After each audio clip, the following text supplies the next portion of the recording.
Hey guys, it's Courtney and I'm here with another design team project for Scrapping for Less. Today I'm using one of the mini kits that Teresa sells in the store. This is the So Jelly kit. And I'm also going to be using the Ocean Waves add-on die by Lawn Fawn as well. And surprise, I'm not making a one-layer card here today. So I'm starting off with a piece of Nina Solar White here, and I'm just going to be using the little starfish. And I'm going to stamp this out a bunch of times using jet black ink by Lawn Fawn, because we'll be doing some really quick, really basic Copic coloring to these little images. Now I'm going to be making a shaker card here. So these are actually going to be my shaker elements along with some sequins. So my coloring doesn't have to be absolutely perfect. These are going to be all shake it around and flipped and flopped around, so you don't have to worry about getting a perfect blend. This is actually a good way to practice your coloring on something like this and still be able to use your images even if you're not 100% happy with the blend that you're getting. Now I did speed this up quite a bit. It didn't take long, but I'm just basically showing you the 3 color blends that I tend to go for these particular colors, and I'm using rainbow colors here. The pattern paper that I'm using is like a rainbow print, so I wanted to keep with that theme and color my starfish the same way. So for this orange, you'll see that my highlight color is actually a Y marker, which is yellow, but once your coloring is done, they still look orange. Same thing for this, the yellow starfish. My darkest color, even though it's a Y marker, it is more orange than it is yellow. But once the coloring is done, you can't even tell that that's orange. So don't be afraid to go much darker than you think maybe you should, or even lighter than you should. For these, I'm not worrying about a light source. My darkest color is on the bottom, mid-tone in the center, highlight on the top. I'm coloring pretty much the same way for all of them. Once all of these are colored, I'm going to go ahead and fussy cut them out, and I'm not going to show you that. I just left a small border. These are really easy images to cut out by hand. It only took just a few minutes to cut them out.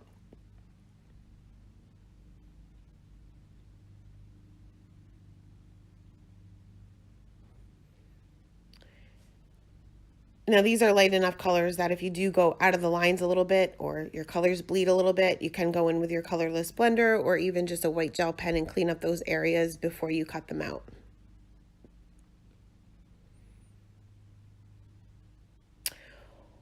Once all of my coloring was done, like I said, fussy cut those out, but I'll move on to creating my frame for my shaker card. And I'm using the pattern paper that is part of the kit, along with a wonky stitched rectangle die, and I'm using 2 of them, the largest and the second to largest, and I'm going to be creating a frame here. I just run that through my die cutting machine, making sure that I stick that down with either washi tape or post-it note tape so it doesn't shift around.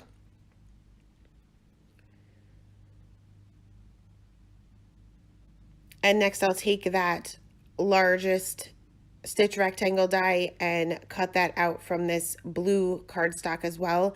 It's hard to tell on screen, but the blue has a little bit of texture to it. It almost makes it look like there's like water spatter on it. And I'm going to be taking these little wave dies here and just sticking them on randomly. And again, sticking those down with my post-it note tape so they don't shift around when I'm running it through my Gemini.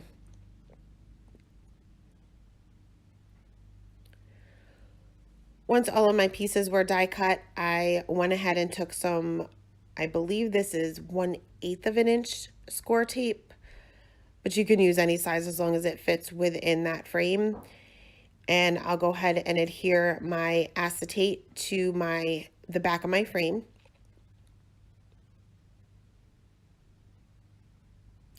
You want to make sure that there's no gaps here. So you want to make sure that the tape, each corner of the tape meets the other corner so that nothing seeps out of your little shaker when you're done.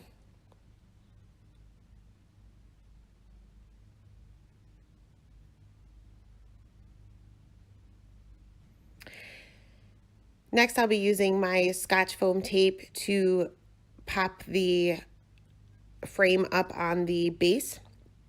And I have all my little shaker elements there. And now I cut my foam tape in thirds so that it was skinny enough to go around the frame. And I doubled up on this. So I put my first layer down and then peeled off my backing and then added another layer. It doesn't have to be perfectly even. I know that you're kind of freehanding this when you're cutting it in thirds, as long as, like I said before, both of each corner meets the other and there's no gaps, you'll be perfectly fine.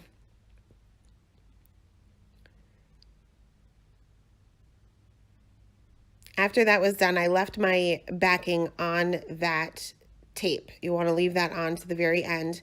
I took my blue panel here and stuck just a couple of these little starfish inside the little waves and just put a little dot of my Tombow Mono multi glue on the back of that so they didn't shift around at all. That way when you're shaking the card, some of these pieces stay in one place. Plus it just gives a little added dimension to see those waves in the background. Next, I'll go ahead and fill my shaker card. I'll put all of my little starfish face down. And when you're filling up your shaker card, you want to make sure that you're spreading things around. You don't want to leave all of it in just one big pile.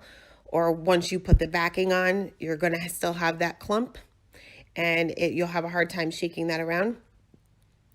I'm just using a variety of sequins here. I don't know what brand all of these are. I'm just picking out different colors to match my rainbow theme. Once I have all of those in, and I put quite a few in this one, I'll go ahead and peel off the backing of my foam tape. Normally when I do this, once my shaker is full, I'll put just one finger down in the center so it doesn't shift around. If any of those backer pieces of the tape stick a little bit too much, those sequins will go flying. I've had it happen several times. Next, I'll go ahead and put the back of the shaker, and I'll try to line that up the best I can. I'll take that same Tombow Mono multi glue to stick that onto an A2 size card base. And for my sentiment, I'll be using the You're a Star from that same stamp set.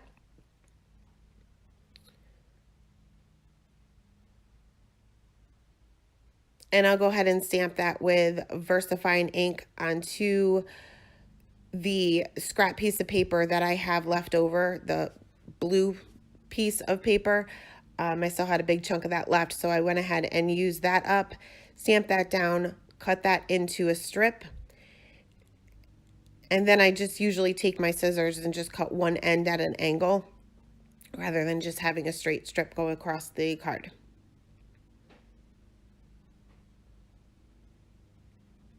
I debated on where I wanted to place this, whether I wanted to place it right in the middle or on the top, but I ultimately decided to make it look like a little tag that was coming off from the left-hand side.